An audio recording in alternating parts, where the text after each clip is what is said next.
고린도 전서 15장 보시겠습니다.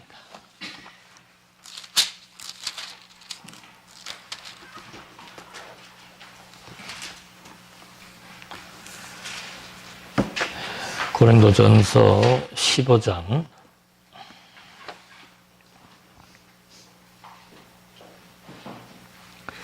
형제들아, 내가 너희에게 전한 복음을 너희에게 알게 하노니 이는 너희가 받은 것이요 또 그 가운데 선 것이라. 너희가 만일 내가 전한 그 말을 굳게 지키고 헛되이 믿지 아니하였으면 그로 말미암아 구원을 받으리라.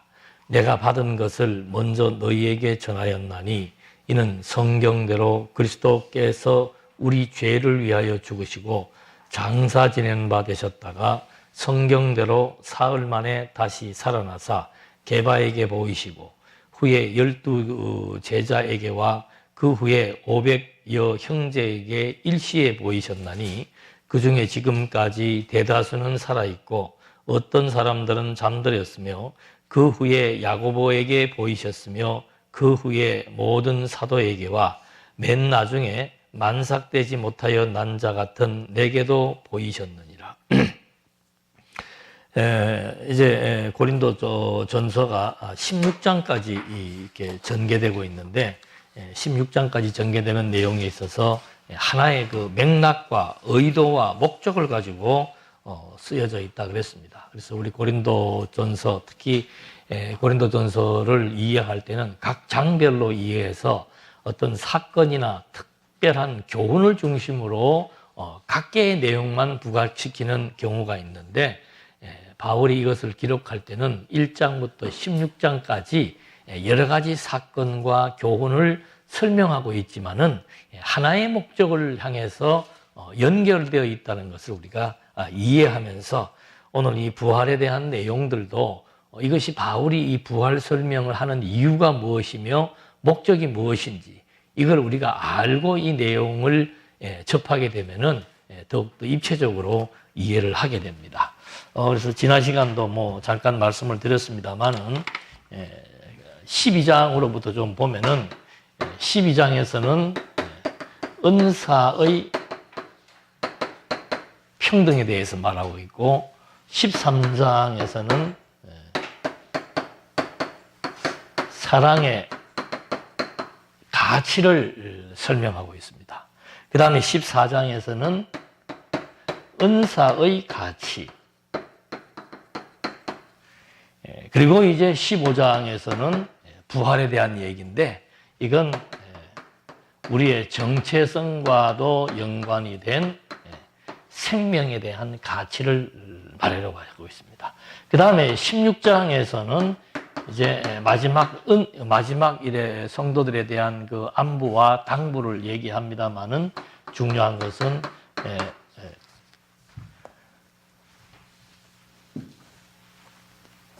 연보의 시행을 밝히고 있습니다. 이제 고린도 전서가 끝나는 날이 되면은 제가 1장부터 16장까지 전체의 내용을 이렇게 한 번 더 정리를 할 것입니다만은 지금 우리가 요 부활에 대해서 지금 바울이 설명을 하고 있는데 요 정도의 맥락이라도 이해를 하면은 훨씬 더 접근하기가 쉽습니다.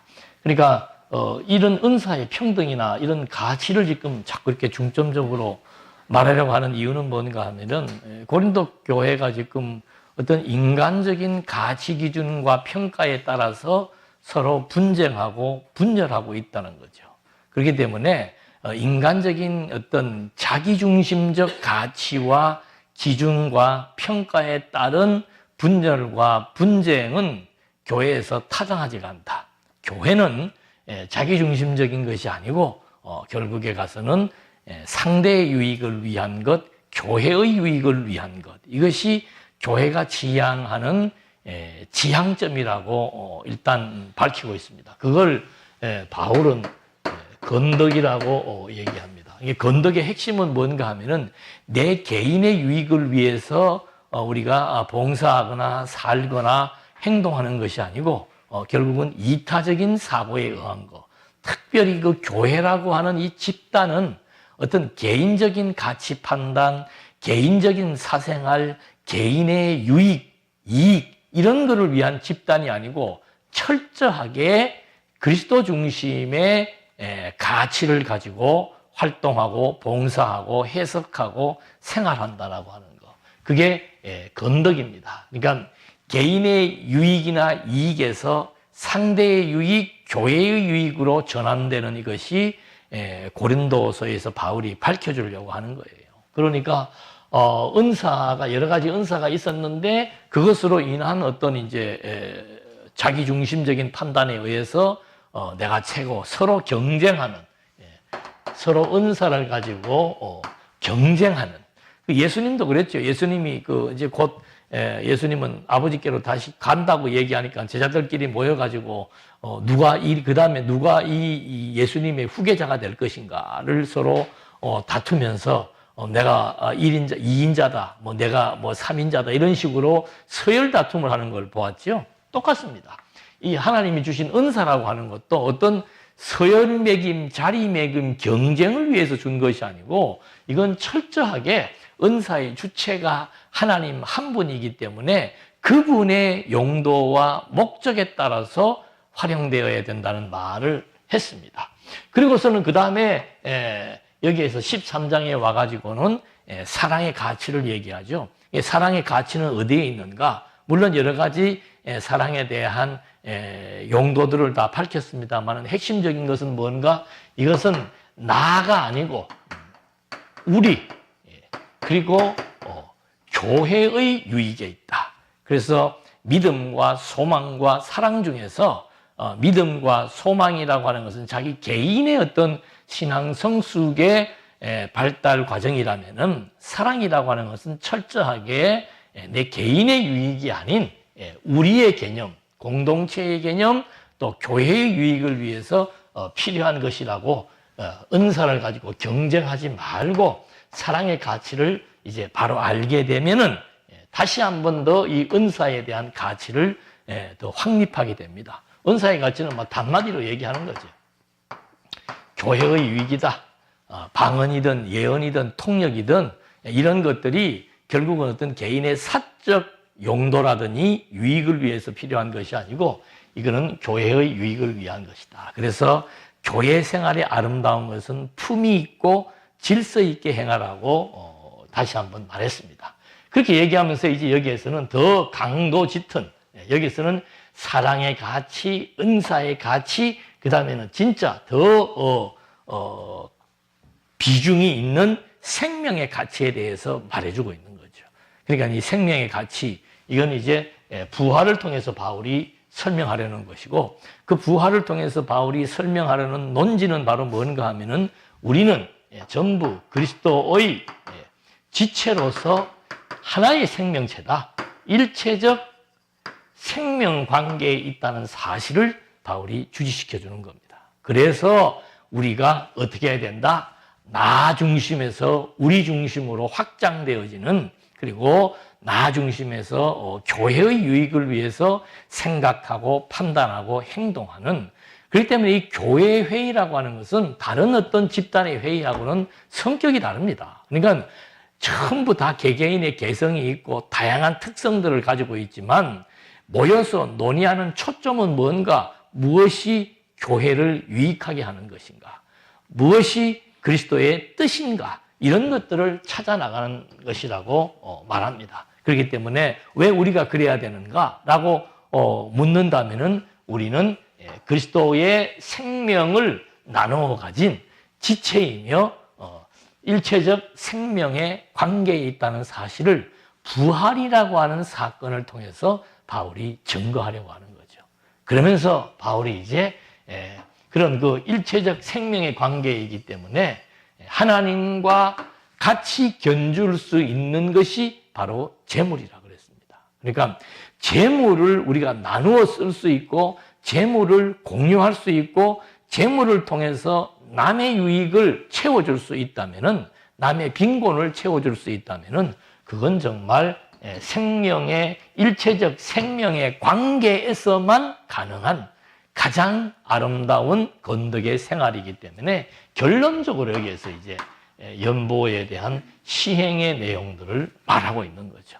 그래서 이제 오늘은 이 부활의 내용을 중간에 잘라서 또 다음 시간에 또 하게 되면은 내용을 인지하는데 좀 차질이 있을 것 같아서 오늘은 그냥 15장 한 장의 내용을 첫 시간, 둘째 시간 나누어서 계속 부활에 대한 내용을 이제 처음이자 마지막으로 하는 것 같아요. 15장을 한 2시간에 이렇게 강의한 적은 없는데 부활에 대해서 2시간의 내용들을 바울이 증거하고 있는 그런 그 논지를 따라서 정복해 보도록 하겠습니다.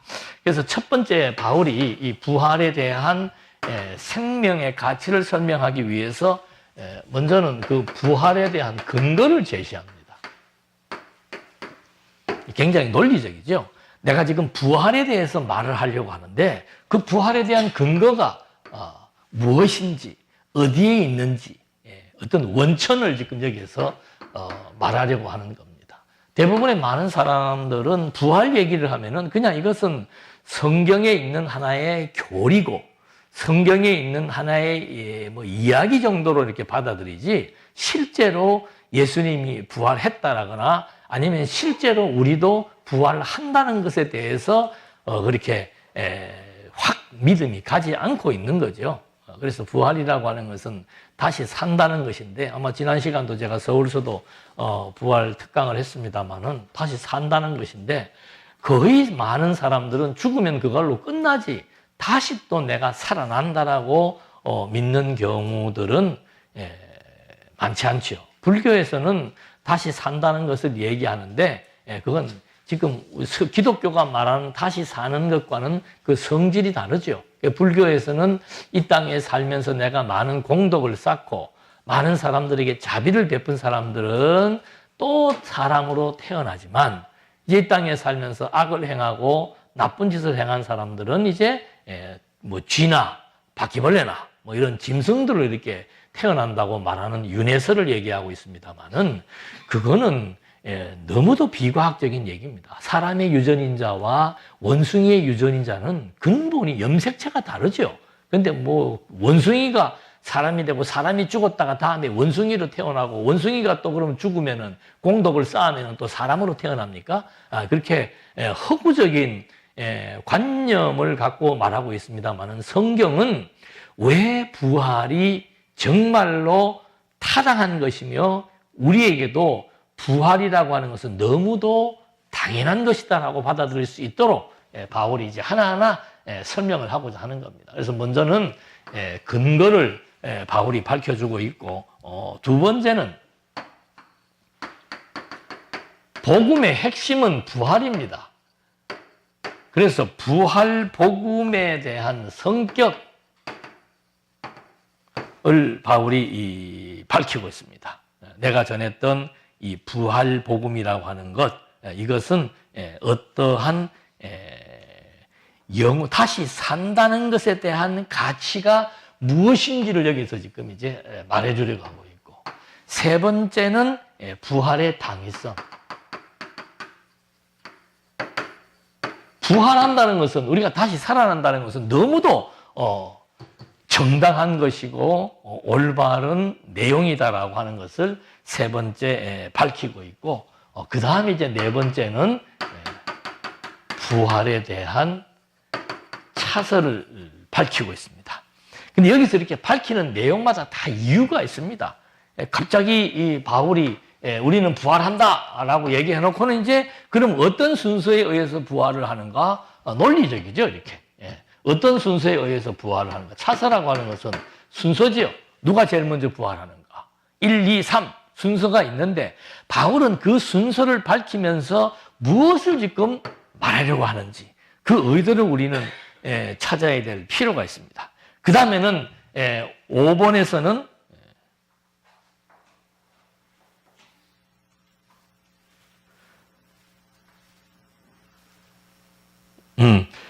그 다음에 5번에서는 부활신앙의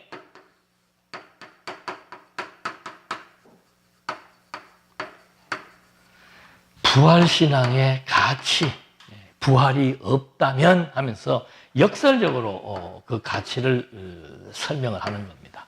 부활이 없다면 이것도 잘못된 것이고, 부활이 없다면 이것도 잘못된 것이고, 부활이 없다면 어떻게 할 것인가? 라고 이제 5번째에서 밝히고 있고, 6번째는 부활의 실체가 무엇인지를 말해주고 있습니다. 여기에서 그래 이제 뭐 썩을 것으로 심고 썩지 아니할 것으로 다시 살며, 그래서 여기에서는 부활하게 되는 원리, 그 다음에 성격, 그리고 사역, 이런 것들을 이제 밝혀주고 있습니다. 그리고 마지막으로는 부활의 확신을 이제 바울이 결론적으로 밝혀주고 있는 거죠. 그러니까 먼저 근거를 제시해주고 자기가 지금 설명하려고 하는 그 부활 복음에 대한 성격이 무엇인지를 밝혀주고, 그 성격을 통해서 우리는 정말 부활한다라고 하는 것에 대해서 조금의 의문이나 의구심도 없이 그것은 당연한 것으로 받아들일 수 있음을 말해주고 있고, 그렇다면 이제 우리가 부활에 대한 실제적인 내용이 여기 나오는 겁니다. 자, 그 차선은 어떻게 되는가? 그 차선을 설명하는 이유는 무엇인가? 그리고 그 가치는 어디에 있나? 만약에 여기는 부활이 당연히 한다고 해놓고는 그 다음에 부활의 순서를 말해주고, 그 다음에 부활이 만약에 없다면 어떻게 될 것인가? 역설을 얘기해 줍니다. 그리고 핵심적인 내용인 부활의 원리와 성격과 사역에 대한 실체, 부활의 실체가 무엇인지를 밝혀주고 나니까, 야, 우리는 진짜 부활에 대한 확신신앙을 가질 수밖에 없다라고 하는 것을 마지막에 밝히면서 15장의 내용을 끝내게 되는 거예요. 그러니까 이걸 밝힘으로써 지금 바울은 딱 이겁니다. 우리는 그리스도의 부활은 우리의 부활이고 그리스도의 생명은 우리의 생명이다 라고 하는 것을 여기서 이제 밝히려고 하는데, 먼저 1절에서 8절까지 읽어드린 말씀에서 바울이 증거하는 것은 뭔가 하면은 지금 우리가 부활에 대한 복음을 바울이 전파했고, 그 전파한 부활의 복음을 성도들이 고린도 교회가 믿고 있고, 그것이 헛되지 않은 것이라고 하는 사실을 밝히면서 그 근거는 바로 뭔가? 성경이라고 얘기합니다. 성경대로 3일 만에 죽었다가 성경대로 3일 만에 성경대로 죽으시고 성경대로 3일 만에 부활했다라고 하는 근거를 제시해 주면서 그 실제 사건을 여기서 밝혀주는 겁니다. 예수님이 부활하시고 난 다음에 게바는 베드로죠. 베드로가 요한복음 보니까 고기 잡고 있는 거기에 예수님이 나타나셔가지고 부활한 몸을 베드로에게 보여주었고 12 제자에게 보여주었고, 그 후에 500여 명에게 일시에 다 부활의 몸을 보여주었다 그랬습니다. 그러니까 예수님이 일시에 보여준 것은 사도행전 1장에 나오는 대로 승천하시기 전에 500여 명이 지금 모여 있는 거예요.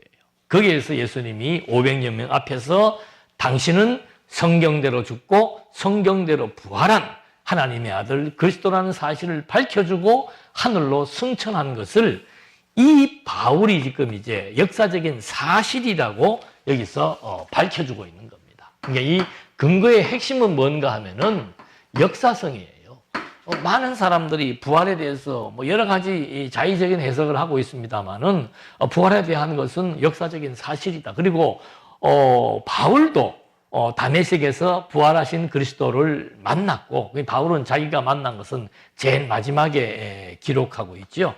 그러면서 많은 사람들이 예수의 부활을 보았다. 그리고 이미 그 부활을 본 사람들도 있다. 그러니까 이 고린도서라고 하는 것은 예수님이 부활하고 난 한 30여 년 전에, 30여 년 후에 이것이 기록된 겁니다. 그러니까 20살 때 예수의 부활을 본 사람은 50이 되어 있고 30살에 본 사람은 60이 되어 있고, 그러니까 예수의 부활을 눈으로 보고 손으로 만진, 그러니까 요한 1서에서 그렇게 말하죠. 우리는 그 부분에 대해서 눈으로 보고 귀로 듣고 손으로 만졌다.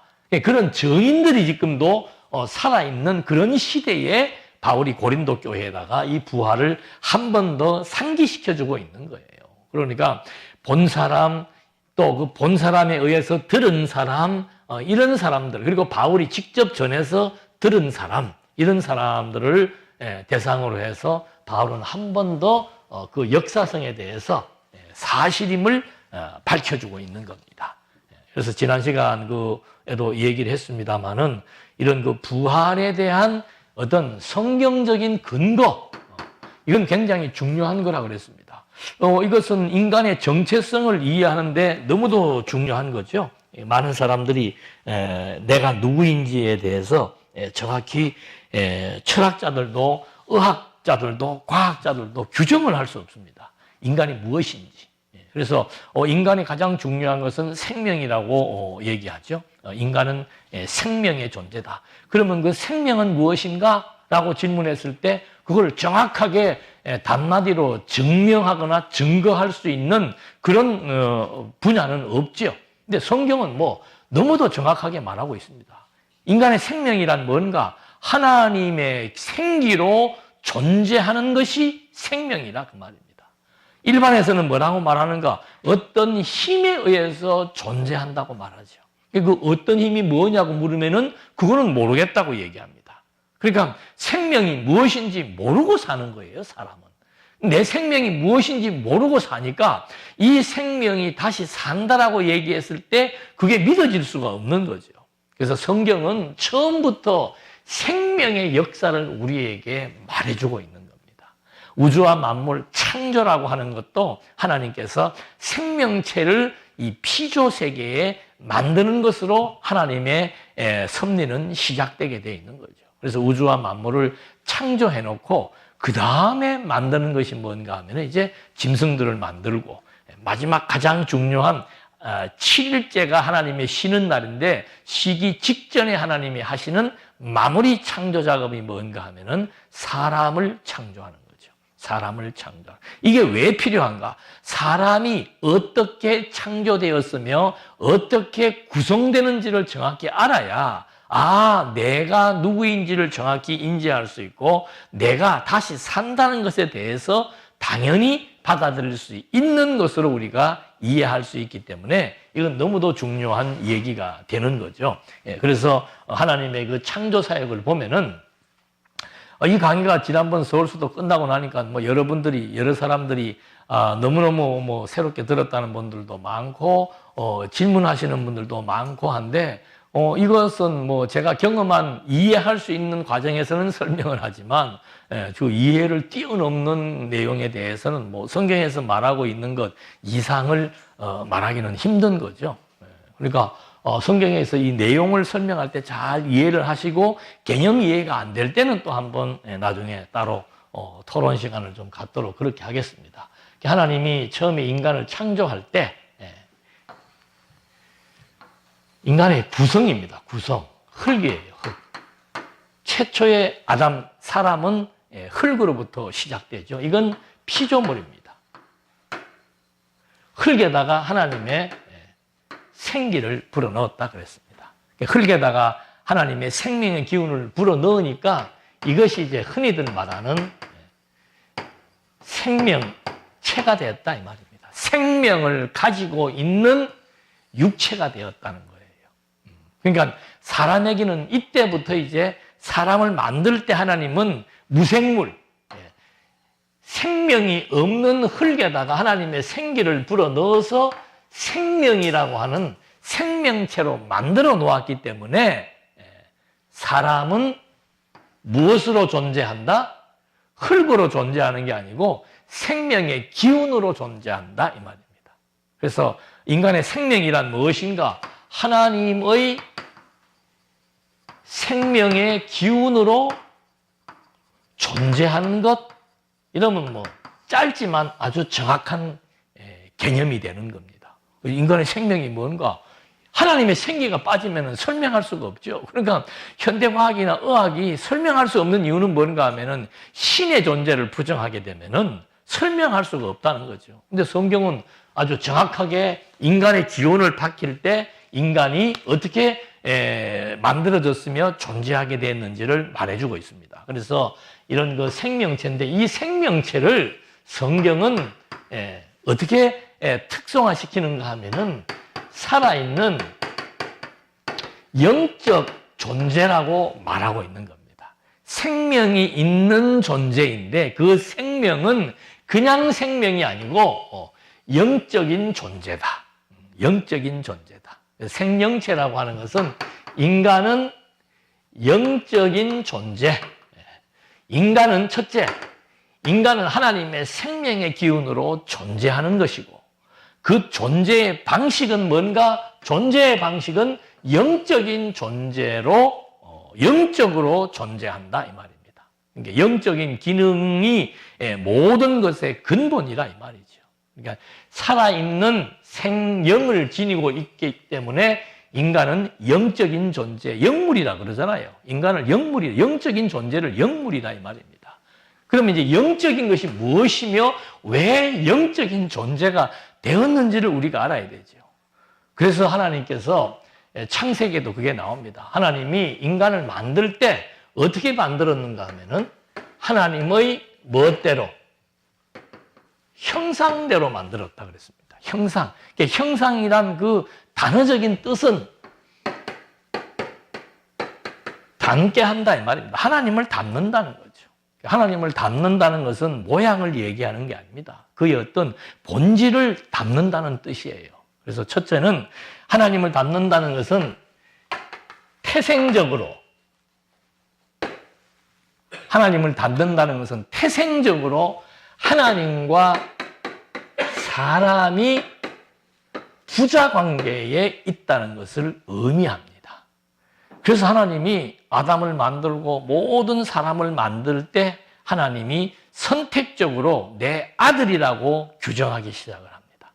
그래서 이것이 이미 태생적 관계는 창조 때 형성된 것이 아니고 창세 전부터 하나님께서 그리스도를 통해서 내가 사랑하는 자들을 선택해놓고 이들을 내 아들들이 되게 하겠다는 그런 하나님의 예정과 작정이 있었기 때문에 이제 하나님의 형상대로 창조하게 된 태생적 인간은 하나님과 부자의 관계를 맺게 된다는 겁니다.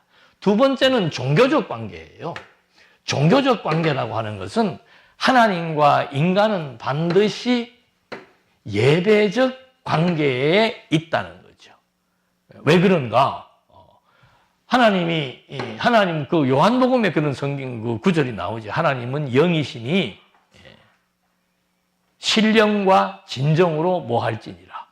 예배할지니라. 그러니까 인간은 하나님의 형상을 따라 만들어진 인간은 반드시 하나님을 경외하게 되는 그런 예배적인 관계로 구성이 되어 있다 이 말입니다. 그래서 인간이 신을, 그래서 인간은 어떤 인간이든지 간에 인간에게는 다 종교성이 있다고 그러잖아요. 뭔가 섬겨야 되는 거예요. 왜 섬겨야 되는가? 하나님의 형상을 따라 만들어 놓았기 때문에 인간은 누구나가 다 종교성을 가지고 있는 거죠. 그 종교성이 올바른 종교성이냐, 그릇된 종교성이냐의 차이가 이제 타락한 이후로부터 인류가 이 지구상에서 멸절할 때까지의 큰 문제는 뭔가? 종교적인 문제예요. 우상이냐 하나님이냐에 대한 관계가 계속해서 연속적으로 종말 때까지 이루어지게 되어 있는 거죠. 그래서 인간은 하나님의 형상 따라 만들어진 인간이라고 하는 것은 영적인 존재인 것을 의미하는 것이고, 영적인 존재라고 하는 것은 하나님과 태생적으로는 부자의 관계, 종교적으로는 예배적 관계를 형성하고 그런 행위를 해나가면서 살아가도록 되어 있는 것이 하나님의 형상 따라 만들어진 영적인 존재를 의미한다. 그러니까 그 하나님의 형상 따라 만들어진 것이 왜 영적인 존재냐고 또 묻는다면은 창세기에 뭐라고 말했는가 하면은 하나님께서 당신의 형상을 따라 당신의 생기를 불어넣은 만들어진 사람을 생명체라고 하나님이 직접 규정을 해놓은 거예요. 그러니까 내 형상 따라 나의 생명의 기운을 불어넣어서 만든 인간은 살아있는 영적 존재라고 그 정체성을 정확히 말해주고 있는 겁니다. 그러니까 인간이 짐승과 인간이 다른 것은 뭔가? 영적 기능이 다르다는 거예요. 그래서 영적 기능이 살아있으면은 그건 온전한 하나님의 사람이고, 영적 기능이 죽어 있으면 짐승과 방불한 존재라고 베드로도 말하고 있는 거죠. 그래서 이 영적인 기능이라고 하는 것은 뭐 이거 다음에 또 구체적으로 설명할 때가 있으면 늘 뭐 여러 번 얘기해 놨습니다만은 이제 그 이후로부터 아담의 타락한 이후로부터 인간은 이제 구성이 조금 달라지게 됩니다. 영과 육, 흙에서 생기를 불어넣어서 살아있는 영체가 되었던 인간이 이제는 영과 육으로 구분이 되어지면서 이 영이 이제 죽은 영인 영으로, 이건 이제 하나의 육체가 되어버리는 그런 상태가 되어버린 거예요. 그래서 이때부터는 이 모든 영이 죽었기 때문에 육의 지배를 받으면서 존재하게 되는 영적인 존재가 되어버린 거고, 타락하기 이전에는 살아있는 영체이기 때문에 이 영이 모든 몸을 다 지배하면서 살아가는 그런 살아있는 영적 존재. 지금은 타락한 이후로부터는 육체가, 영이 죽어버렸기 때문에 육체와 영이 하나가 되어가지고 완전히 육체의 본능에 의해서 생각하고 판단하고 분석하고, 그래서 여기에서 나오는 것이 뭔가 하면은 인간 본의의 사상이 나오는 거예요. 인본주의라고 하는 사상이 인간의 본능을 중심으로 만들어진 이념체계, 그게 인본주의 사상이란 말입니다. 그러니까 그 다음부터 이때 이후로부터는 모든 인간은 모든 것들을 판단하는 것도 사람 기준이에요.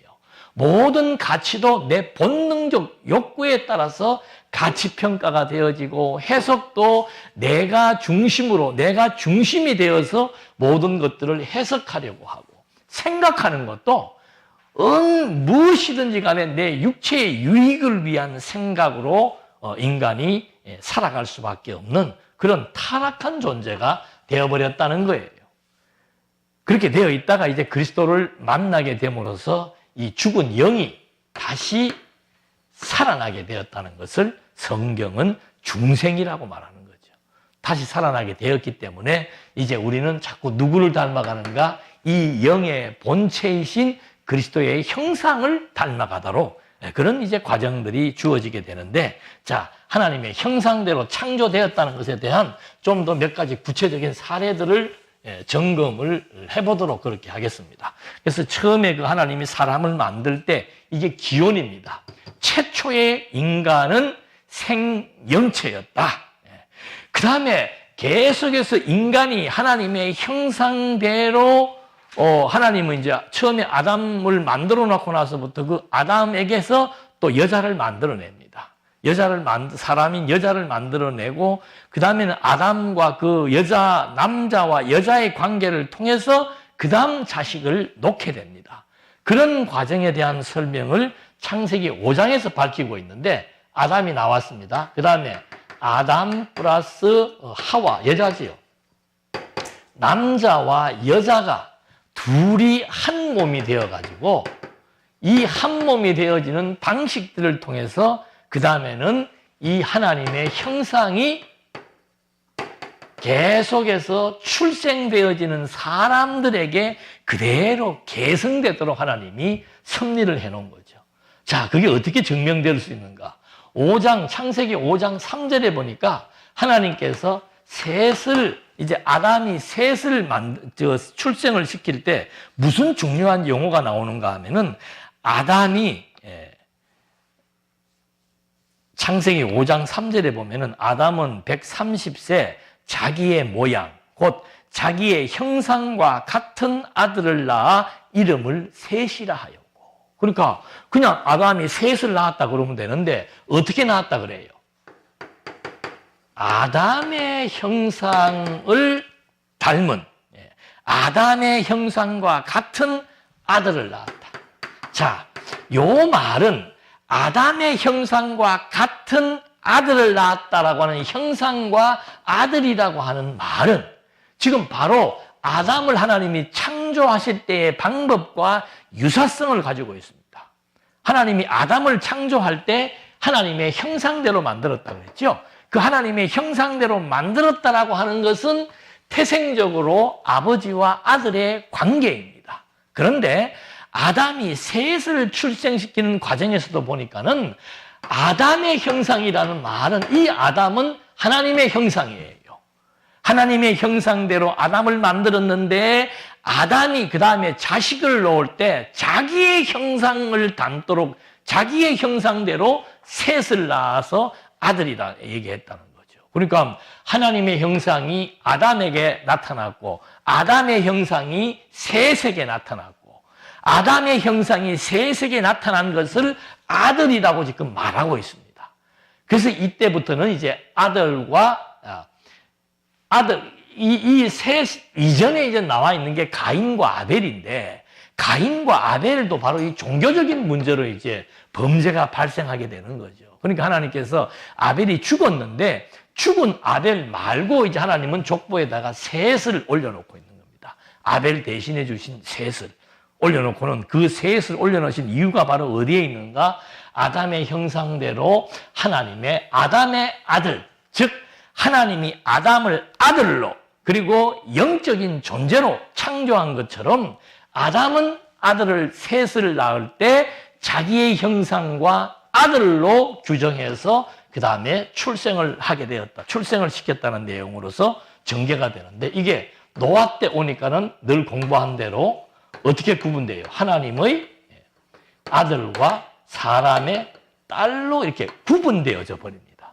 자, 그럼 이 말의 의미는 뭔가 하면은 아담이 셋을 자기의 형상대로 아들을 낳았다는 이것이 노아 때까지 계속해서 연속성을 가지고 계승되고 있음을 여기서 밝혀주고 있는 거예요. 그러면은 노아 때 심판이 있어가지고 노아의 심판 이후에 하나님이 노아의 세 아들을 주었는데 그 세 아들 가운데서 하나님이 또 셈을 택했다고 그랬죠.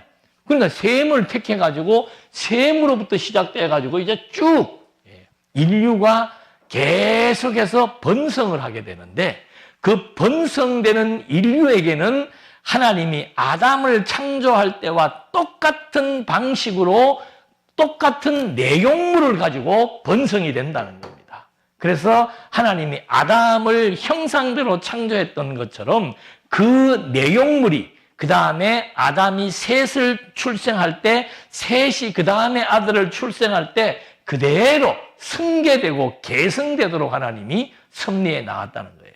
그래서 이 하나님의 형상은 창조, 출생의 방식을 통해서 인류가 멸절될 때까지 계속해서 전개되고 승계되고 이어진다 이 말입니다. 그렇기 때문에 아담 이후로부터 마지막 종말에 이를 때까지의 모든 인류는 다 어떤 존재인가? 영적인 존재라 이 말입니다.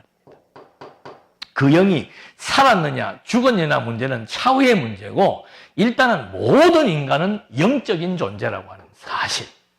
그렇기 때문에 노아 시대에 와가지고 노아 시대 때도 이제 이렇게 하나님께서 계속해서 아담, 셋 그리고 노아로 연결을 시켜놓고 그 다음에 이스라엘을 택하기 위해서 아브라함을 불러가지고 우상장사의 아들을 불러다가 하나님의 형상대로 출생한 아담을 당신의 아들로 입적을 시키는 내용이 나옵니다. 그러니까 이 하나님이 우상장사의 아들을 명시한 이유는 뭔가 하면은 하나님의 형상을 우상으로 만들면 안 된다는 중요한 의미를 담고 있는 겁니다. 그러니까 인류가 태생적으로 종교성을 가지고 있는데 올바른 종교성은 하나님을 알고 경외하는 것인데 올바르지 못한 잘못된 종교성은 전부 우상입니다. 우상. 그래서 하나님께서 이스라엘 백성들을 애굽에서 해방시켜 갖고도 뭐라고 얘기했는가? 너희는 내 아들이다. 그리고 이미 영적 존재라고 하는 것은 이제 창조 출생의 과정을 통해서 계속 인간은 영적 존재로 출생을 하는 겁니다. 근데 그 영적 존재 중에서도 하나님이 아들과 딸을 구별시키는 겁니다. 다시 말하면은 선택과 유기, 사랑하는 자와 미워하는 자를 구별시켜서 섭리해 나간다는 거죠. 그래서 아브라함을 하나님이 우상장사 아브라함의 아들을 아브라함을 불러가지고 그 아브라함을 통해서 이스라엘 민족을 형성시켜 나가는데 그 형성된 이스라엘 민족을 출애굽기 4장 22절에서 하나님의 아들이라고 규정을 해줍니다. 그리고는 19장 6절에서는 당신에게 제사를 드리는 그런 종교적 관계라고 하는 것을 한 번 더 명시하고 규정해 줍니다. 그리고는 율법을 주시는데 이 종교적 아들과 종교적 관계, 즉 하나님의 형상을 그대로 유지시켜 나가기 위한 하나님의 방식이 뭔가 하면은 제사장 나라를 삼아놓고는 그들에게 율법을 주었다 그랬습니다. 근데 율법에 주어진 그 1계명의 내용이 참 기가 막힌 내용이에요. 1계명이 뭐라고 나와 있는가? 나 외에는 다른 신을 섬기면 안 되고, 두 번째가 뭐예요? 우상을 뭐 하지 마라? 형상화하지 마라 이 말입니다. 하나님의 형상을 우상의 형상으로 바꿔서는 안 된다. 하나님을 섬기는 예배적 관계에 있는 하나님의 아들들이 하나님 외에 다른 신을 섬긴다는 것은 이것은 부적절한 관계임을 의미하는 것이다.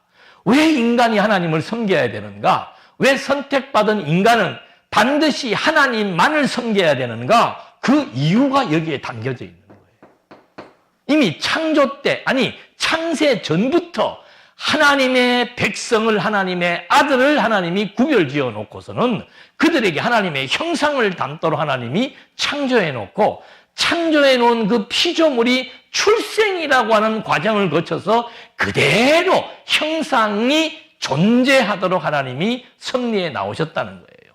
그래서 모든 인간은 다 영적인 존재인데 하나님이 선택한 인간은 하나님이 아들로 규정을 해놓고, 내 아들이니까 내게 대해서만 제사를 드려야 되는 종교적 관계가 있다고 명시해주고, 그 구체적인 사안이 율법의 계명의 1계명의 2계명에 나 외에는 다른 신들을 섬기면 안 된다. 왜? 너희는 내 형상 따라 창조된 존재이기 때문에. 그리고 우상을 형상화해서도 안 된다. 왜? 내가 형상의 본체이기 때문에 거짓 형상에 쫓아가서는 안 된다 이 말입니다. 너희에게 생명을 줄 수 있고 너희를 영적 존재로 창조할 수 있고 너희와 하나님과의 관계가 예배적 관계를 유지할 수 있는 것은 나하고와의 관계에서만 가능한 것이지 이 우상에게 해서는 안 된다고 확실하게 규정을 해주는 거죠. 이 이후로부터 마지막 종말 때까지 인간은 완전히 우상과 참신의 종교적 관계 속에서 살아가는 겁니다. 그래서 이스라엘 역사는요, 우상숭배예요. 왜? 참신 하나님에 대한 존재를 정확히 이해하지 못하게 되면은 인간은 육체의 본능에 따라서 자기 욕망을 채워주기 위한 우상을 자기의 손으로 만들어서 자기의 손으로 만든 그 우상에게 자기의 욕망을 투사시켜서 그 욕망대로 살고 싶은 그런 인간의 본능을 갖고 있기 때문에 이스라엘의 구약적 역사는 전부 우상 숭배의 범죄로 점철되어지는 역사라는 거죠. 지금도 마찬가지입니다. 하나님이 이 세상에 살면서 하나님이 가장 싫어하시는 범죄가 바로 뭔가? 다른 것 없습니다. 뭐 거짓말하고 속이고 사람 죽이고 그런 건 다 거기에 따라오는 지엽적인 범죄이고, 근본적인 범죄는 뭔가? 인간은 태생적으로 종교적 관계에 있습니다. 종교적 관계로 형성되어진 하나님과 우리의 관계를 파기해버리는, 그 종교적 관계를 유지하지 못하는, 그것이 하나님 볼 때 가장 큰 고악스러운 범죄 중에 범죄, 죄 중에 죄라 이 말이죠. 그래서 이 하나님의 형상이라고 하는 것이 이게 지금 성경대로라고 하는 말에 근거해서 지금 설명을 드리는 겁니다. 그래서 이 선민의 범죄도 예배의 단절입니다. 여호와께만 제사를 드려야 되는데 제사의 단절, 우상에게 제사를 드리게 되는 그런 선민의 범죄가 있어지게 되는 거죠. 그때 이제 누가 등장을 하는가? 이건 이제 이스라엘이고, 그때 등장하는 것이 본체의 형상 대신 그리스도가 등장을 하는 겁니다. 히브리서에서 그 히브리서 기자가 이 말을 썼다라고 하는 것은 너무도 의미심장한 얘기예요. 하나님이 인간을 창조할 때 자기의 형상, 왜 자기의 형상이란 말은 하나님의 본체는 형상이란 뜻이에요. 즉 생명의 근원이란 뜻이란 말입니다.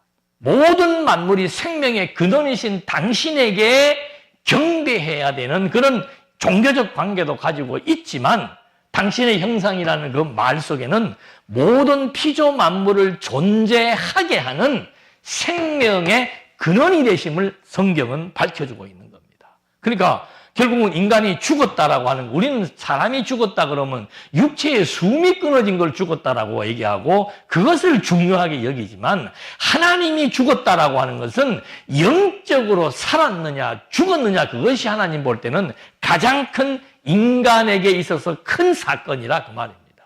왜냐하면 육이라고 하는 것은 물질에서 왔기 때문에 흘려서 취한 것은 땅에 묻으면 3일이면 다 해체가 되고 분해가 되어버립니다. 그러나 하나님으로부터 주어진 영은 영원히 존재하는 것이라 이 말입니다.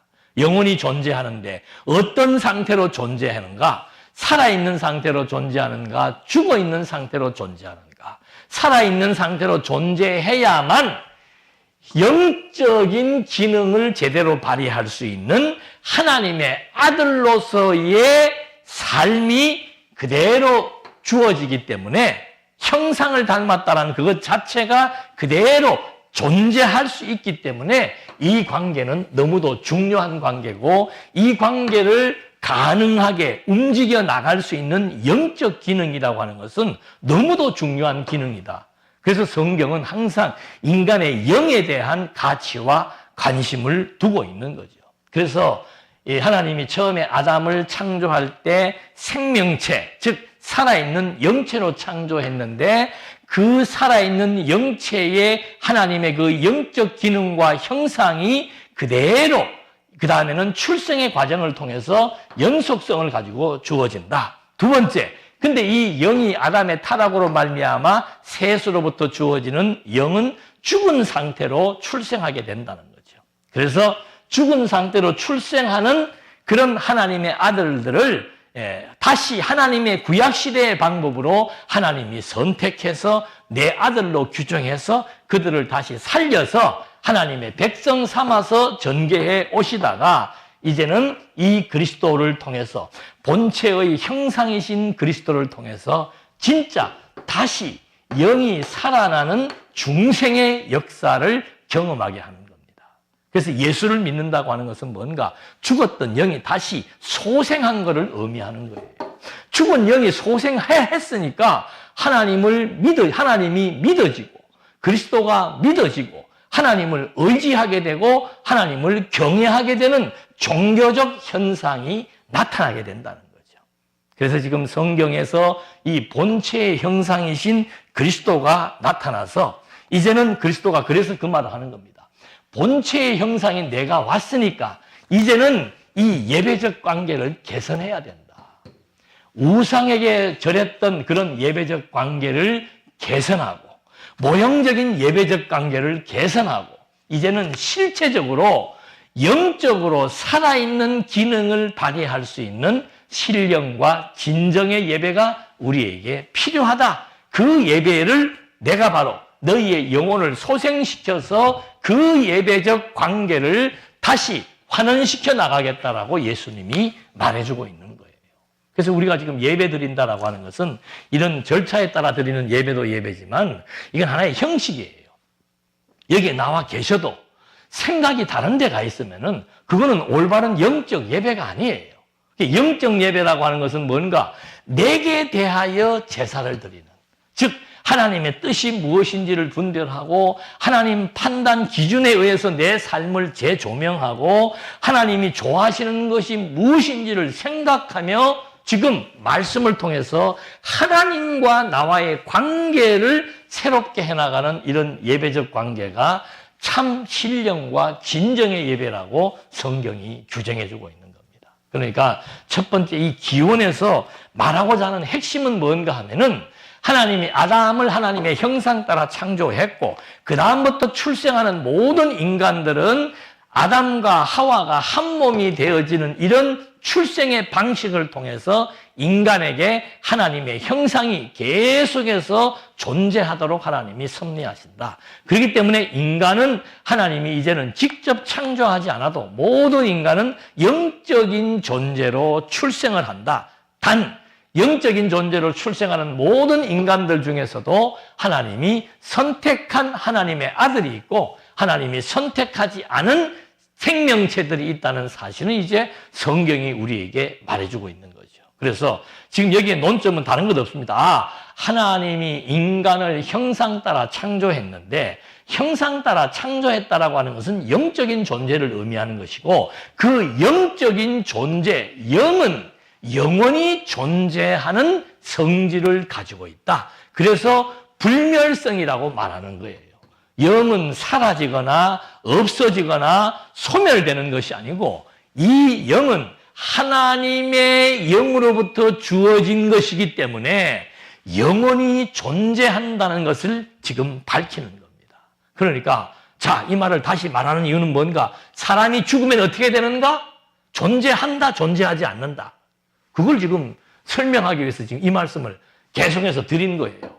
사람이 죽으면은 죽어도 사람이 존재한다, 존재하지 않는다. 지금의 설명이 맞다면은 존재합니까, 안 합니까? 존재하는 거죠. 무엇은 없어져도. 육체는 소멸되어지지만 육체는 어차피 피조물에서 온 거기 때문에 이 육체는 소멸되는 겁니다. 예를 들어서 팔다리가 다 없다? 내가 존재합니까, 안 합니까? 존재하죠. 팔다리 없다고 사람이 존재 안 합니까? 그러면 육체의 기능들을 점점 계속해서 소멸시켜도 마지막에 육체의 숨은 끊어져도 내 영적인 기능은, 영적인 요소는 그대로 존재해 있다. 이 말입니다. 그래서 이게 중요한 거라는 거예요. 인간이 무엇인지를 정확히 이해를 해야만, 그렇다면 다시 산다는 것은 무엇일까라고 하는 의문이 생기는 거예요. 인간은 죽어도 존재한다는 거죠. 죽으면 사라지고 소멸되는 게 아니고 인간은 죽어도 존재한다. 죽음이란 뭔가 육체와 영혼이 분리되는 것을 의미하는 것이지 내 생명 자체가 완전히 소멸되는 것이 아니라는 것을 우리가 확인할 수 있는 겁니다. 왜 그런가 하면은 인간은 하나님은 영의 본체이기 때문에 어떤 형상, 형태가 필요 없습니다. 그러나 인간은 만들어진 피조영이기 때문에 흙에다가 생기가 입혀져야 돼요. 이것처럼 인간의 영에는 반드시 육이 같이 공존하게 되어 있습니다. 영과 육이 같이 공존한단 말입니다. 그러면 죽음은 뭔가? 이 영과 육이 결합되어져서 존재하던 존재의 방식이 달라지는 것을 의미하는 거예요. 어떻게 달라지는가? 육과 영이 분리된다 이 말이에요. 육은 원래의 곳으로 전부 다 원래의 곳으로 돌아가는 거예요. 육은 원래의 곳으로 피조물이 되어서 소멸되어 버리지만 영은 그 원래가 어디로 온 겁니까? 하나님으로부터 왔다 이 말입니다. 그러니까 하나님이 존재하시는 이 피조 세계를 벗어나서 영은 존재하게 된다 이 말이죠. 이 존재하는 또 방식을 모르니까 우리 유교에서는 사람이 죽으면 뭐가 된다? 홀령이 된다. 귀신이 돼갖고 떠다닌단 말이에요. 그래서 제사를 드리는 거예요. 제사를 드릴 때 대문을 열어놓고 밖에 나가서도 팥죽을 끓이고 음식을 뿌리는 이유는 뭔가? 돌아가신 내 부모님의 홀령이 다시 오늘 우리 집으로 돌아오셔서 맛있는 음식 드시고 가시라고 하는 것이 제사라 이 말입니다. 그런데 이 영이 하나님으로부터 주어졌다는 사실을 알면은 하나님께서 존재하시는 곳으로 이제 다시 원상태로 복귀하는 게 죽음입니다. 육체는 육체의 원상태로 복귀하는 것이고 영은 영의 본상태로 복귀하는 것이 죽음이에요. 성도의 죽음과 불신자의 죽음은 차이는 뭔가? 불신자는 영이 죽은 상태로 본래의 상태로 복귀하는 것이고 성도의 죽음은 이 영이 다시 소생한 상태로 본래의 곳으로 복귀하는 곳이라 이 말입니다. 그래서 사람은 죽으면은 육은 없어지지만 그의 생명의 근원인 영은 계속해서 영원히 존재하도록 하나님이 창조했다. 그걸 어떻게 알 수 있는가? 하나님의 생명의 기운으로 창조한 영적 존재이기 때문에, 그리고 하나님은 영의 본체이기 때문에 그 하나님의 본체를 담도록, 예를 들어서 그래서 지난번에 그 설명을 한 거예요. 인간의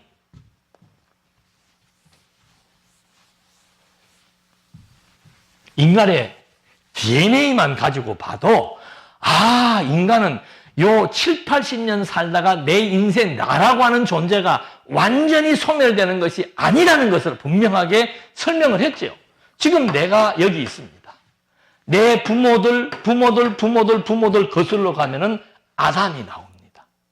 그러면은 내가 출생하기 전에 나는 부모의 유전인자 안에 존재해 있었다 이 말입니다. 무슨 얘기인지 아시겠어요? 그게 영적인 출생의 의미와 같은 거예요. 영이라고 하는 것은 물질이 아닙니다. DNA라고 하는 것은 가장 작은 인간의 유전인자예요. 거슬러 올라가는 그러면 내가 지금 1955년도에 출생하기 전에 내가 내 생명체로 구성될 수 있는 DNA는 부모의 유전인자 속에 있은 거예요. 그래서 인류의 시조인 아담 안에 모든 인류가 다 있었다고 성경은 말하는 거란 말입니다. 그러면 내가 죽으면은 내가 뿌린 유전인자가 있잖아요. 그 유전인자는 살아있습니까? 없어지는 겁니까? 살아있는 거예요. 내 후대에게 계속해서 뿌려지는 거예요. 그래서 인간은 이렇게 영원히 존재한다고 말하는 거라 이 말입니다. 내 생명은 영이라고 하는 것은 죽으면은 분리되어서 보이는 것은 소멸되지만 보이지 않는 영이라고 하는 것은 이런 DNA도 연속성을 가지고 존재하는데, 이 근본되는 생명의 근원이 되는 영적인 것은 더 말할 나위 없이 영원히 존재한다는 것을 성경은 밝혀주고 있는 거죠. 좀 쉬었다 하시겠습니다.